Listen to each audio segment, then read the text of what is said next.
Hace 42 años, exactamente un 25 de febrero de 1970, en un salón del Instituto Pestalozzi, varios intelectuales se reúnen con una idea en común: crear una fundación para niños y jóvenes con capacidades intelectuales superiores a las normales, pero de escasos recursos.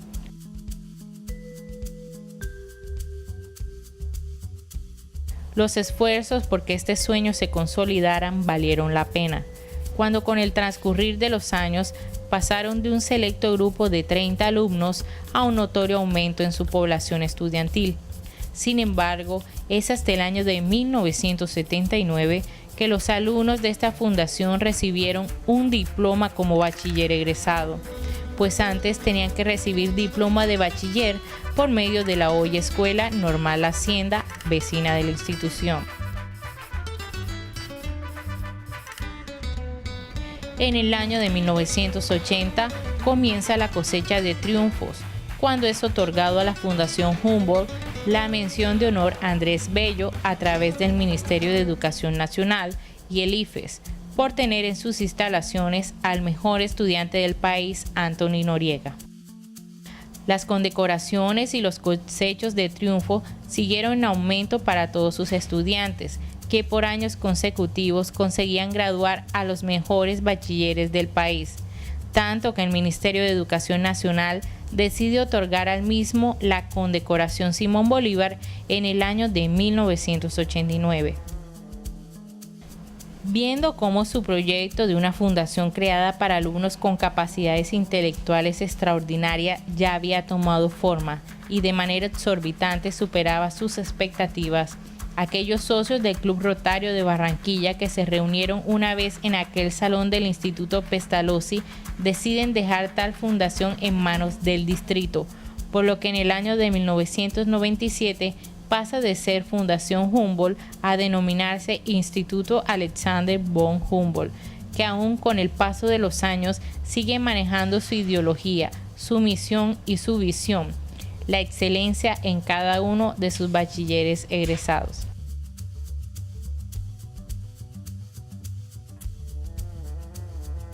El Instituto Alexander von Humboldt tiene como misión formar un alumno integral desde el reconocimiento de su ser como persona y con capacidad de sobresalir en los campos del conocimiento, de la investigación, del cultivo de las humanidades y de las artes, con gran compromiso para liderar proyectos de transformación comunitaria.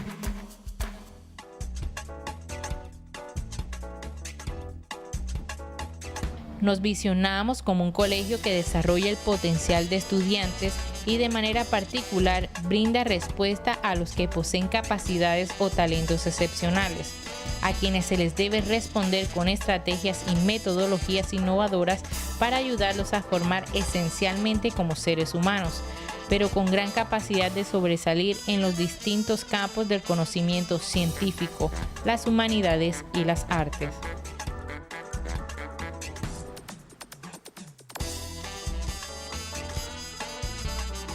Con un equipo de docentes bien estructurado, en el año de 1998 llega a ocupar el puesto como rector de tan honorable institución el profesor José Rodolfo Henao Gil, licenciado en Filosofía y Letras, magíster en Educación y doctor en Educación e investigador académico, que hasta el día de hoy ha sido un ejemplo de que cuando las cosas se piensan en grande, se cumplen los propósitos, y que cuando hay disciplina de por medio, los éxitos se cosechan con abundancia.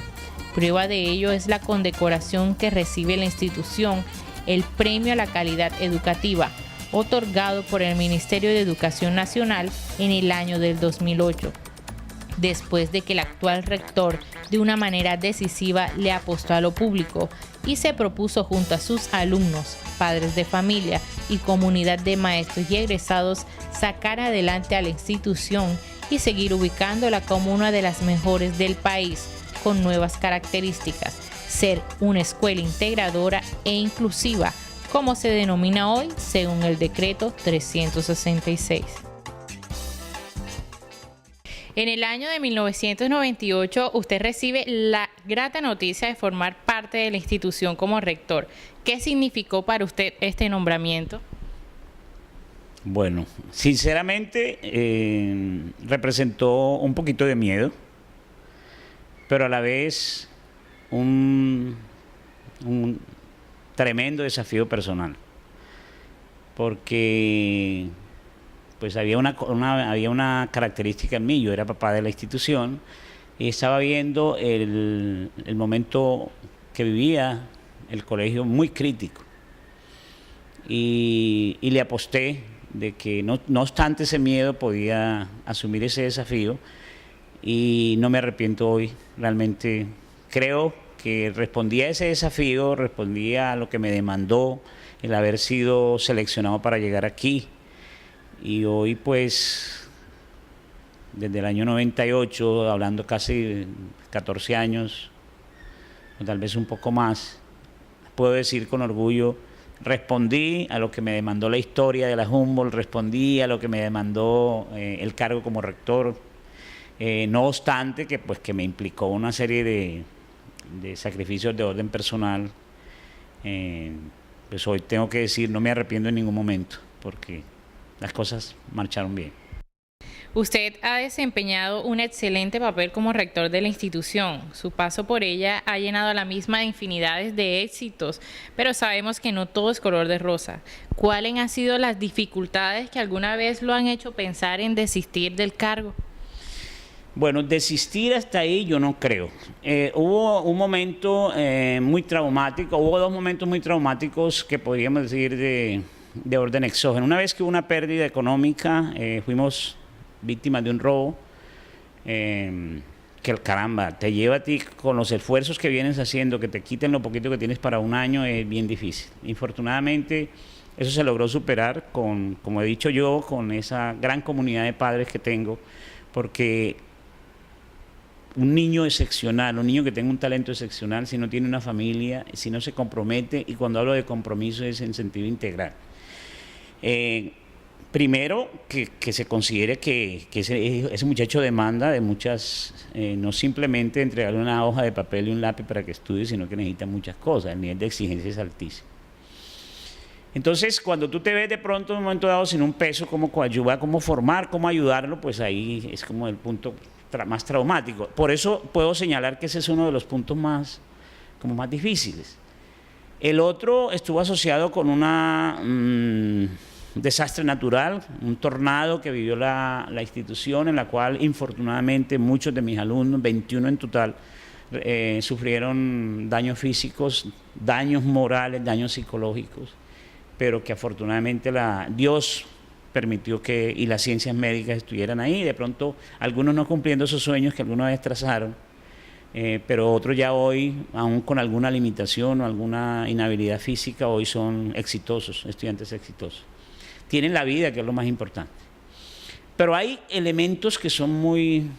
diría yo, que no deberían ser, pero se dan. El desconocimiento, por ejemplo, de la política de inclusión o de potenciación de niños, el que la desconozcan, el que desconozcamos que existe un marco legal trazado por la Constitución Política de Colombia, por las distintas leyes, por la manera como se ha legislado en el país por el niño con una necesidad educativa especial.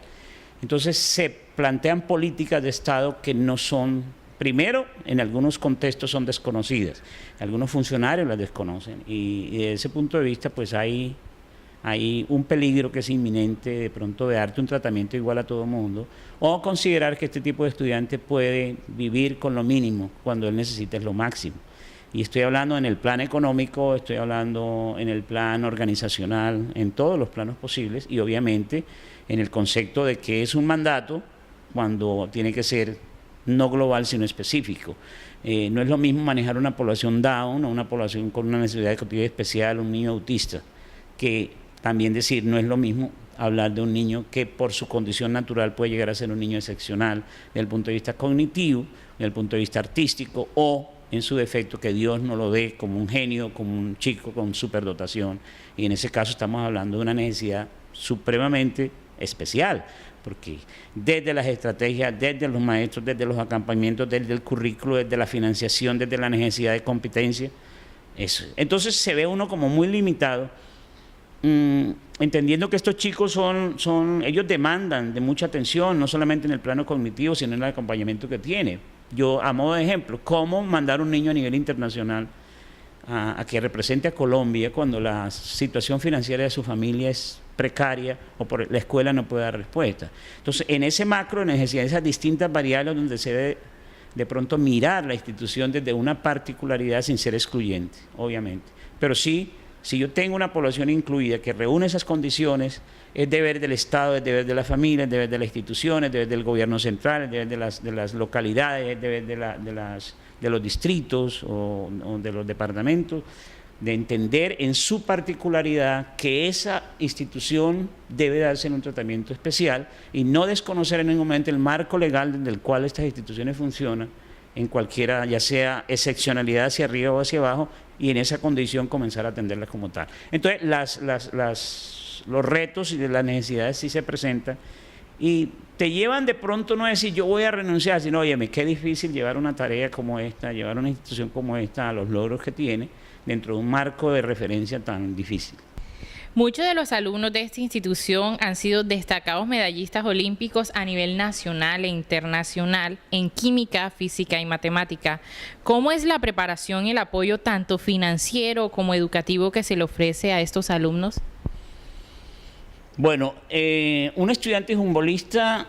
maneja el concepto de emulación o de competencia como algo que también introyecta en su proyecto de vida, en sus 11, 12 años que puede estar con nosotros a nivel institucional. Esa condición natural o ese nivel de demanda o exigencia misma lo hace ser un estudiante por naturaleza competitivo. Es decir, sabe que en cualquier momento va a competir en alguna de sus condiciones o de sus competencias naturales. Es decir, si yo soy muy bueno para danza, en algún momento tendré que mostrar que soy bueno ante mis compañeros, pero además voy a competir por fuera. Pero si yo descubro que mi inteligencia prevalece, es la lógico-matemática, soy un buen matemático, ese tipo de condición o ese tipo de competencia te lleva también a decir yo no soy una necesidad educativa especial y debo atenderla como tal. Los esfuerzos que hay que hacer son mancomunados y son muchos y a veces frustrantes. Hablemos de los últimos 3 años en la institución. Caso patético, el caso ayer, el año pasado de Sergio Monsalve, hoy estudiante importantísimo, Universidad Nacional, estudiando química pura. Hablemos de Logan, premiado en la Universidad del Norte.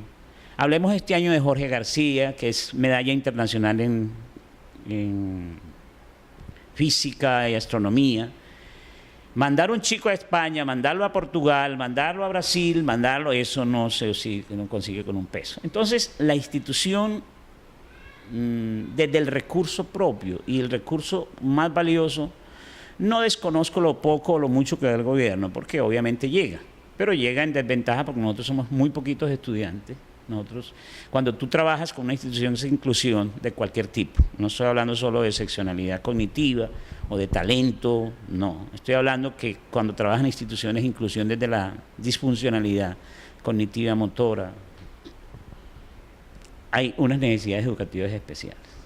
Pero en este plano de nosotros, de los que hacemos inclusión para potenciar y para responder a población excepcional, las cosas son todavía mucho más complejas. Porque ese estudiante que comenzó a formarse desde pequeño, descubrimos que había que acompañarlo curricularmente de un proceso de formación que va desde la malla o desde la estructura del currículo, el acompañamiento que tiene hasta ser un estudiante que puede salir a representar no solamente en nuestro contexto, sino nacional, local, sino a nivel internacional. Y es el caso de los estudiantes. Rubén Sarmiento, por ejemplo, que fue Operación Éxito Magno, que se trajo orgullosamente el segundo puesto en un año y el primer puesto en el siguiente, en la Gran Magna que se hace en Puerto Rico. Para nosotros fue un orgullo, no solamente llevar a la final del concurso estudiantes de Humboldt, la mayoría, sino verlos en Bogotá compitiendo con todas las regiones del país y orgullosamente llevar a la final 7 de los 10 posibles que podían competir y finalmente ver cómo 3 estudiantes nuestros fueron los mejores y uno de ellos se le dio el derecho a ir. Ese momento el Ministerio de Educación apoyó, pero ese estudiante ya había estado en distintos países. Ese estudiante. ¿Y cómo lo hicimos? Yo diría que la participación más fuerte es la de la familia. Humboldt se cae, y eso lo digo con un poquito de miedo, en el momento que la familia humbolista no entienda que su intervención económica moral, psicológica, de atención a la academia, de estar metidos, en ese momento yo creo que es el desafío final, o sea, la parte final de una institución tan gloriosa que en sus 48 años pues no ha mostrado a ese alumno como Rubén, sino a un Sergio, este año un Jorge García. No hemos hecho público porque pues no podemos pagar Heraldo para que lo hagan ni podemos pagar prensa, pero Jorge García nos trajo medalla de plata de España, ya nos había traído oro de Brasil, o sea, pero preguntémonos cómo se hace. O sea, la cosa no es fácil, la cosa es bien difícil. Y desde ese referente de necesidad, yo siempre, lo único que salvaría de la hecatombe, de la desaparición, de llegar a ser de pronto una escuela, sin demeritar las otras, común y corriente, es precisamente el que tengamos que vivir con exiguos aportes o con unos presupuestos que realmente no nos alcancen a apoyar a estos muchachos. La ayuda de la institución es definitivamente la segunda, pero obviamente la familia. Y bueno, y siempre lo he dicho, aquí estamos abiertos a donaciones que nos vengan de cualquier lado, a nivel nacional, a nivel internacional. Yo quisiera decir que es una necesidad que no se puede postergar, porque no es posible caer en la caridad pública ni llegar a ser mirado de pronto, hay los pobrecitos y hay que ayudarlos. No. Con la dignidad que representa ser un ser humano con necesidades educativas especiales, desde esa perspectiva pues tiene que verlo desde el alto gobierno hasta el gobierno local y hasta los padres de familia, que son los principales comprometidos y convencidos, porque finalmente la escuela se los entrega en 11, pero el proyecto de vida que le ayudamos a marcar y a forjar aquí se le tiene que madurar es por fuera, y en ese aspecto la responsabilidad de la familia comienza, sigue y termina siendo el principal aporte y el principal sostén, o el principal, digamos, la principal escalera por donde él va a ir escalando sus posiciones en ese que se puede denominar ese proyecto de vida humbolista. Los docentes de la institución han sido fundamentales en la consecución de tantos éxitos y tantas condecoraciones. Por ese motivo es que los estudiantes de ella siempre han sobresalido en las Olimpiadas de Química, Física, Astronomía y Matemáticas a nivel local, nacional e internacional, siendo hoy por hoy una de las cunas de medallistas olímpicos de esta especie en nuestro país.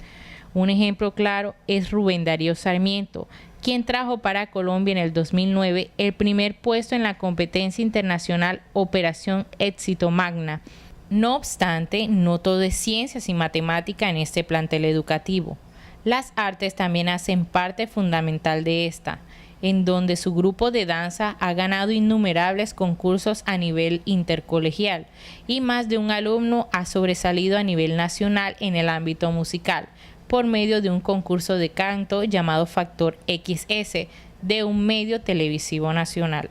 Otros medallistas sobresalientes de la institución han sido Luis Torre, Jeffrey Dita, Iván Calderón, Héctor de la Hoz, Brian Villa, Pablo Ternera, Rey Rincón, Jonathan Romero, Giovanni González, Gabriel Sosa, Ariel Mauricio Gómez, Otoniel Mercado, Gina Galindo, Karen Ortega, Nicolás Bolívar, Jorge García, Edgar Montoya y David Polo. Yo he participado y digamos que me ha ido bien en las Olimpiadas de Matemáticas, Química, Física y Astronomía.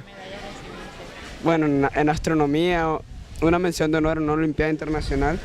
y en la Olimpiada Nacional una medalla de oro. En la Olimpiada de Química una medalla de plata y una medalla de bronce.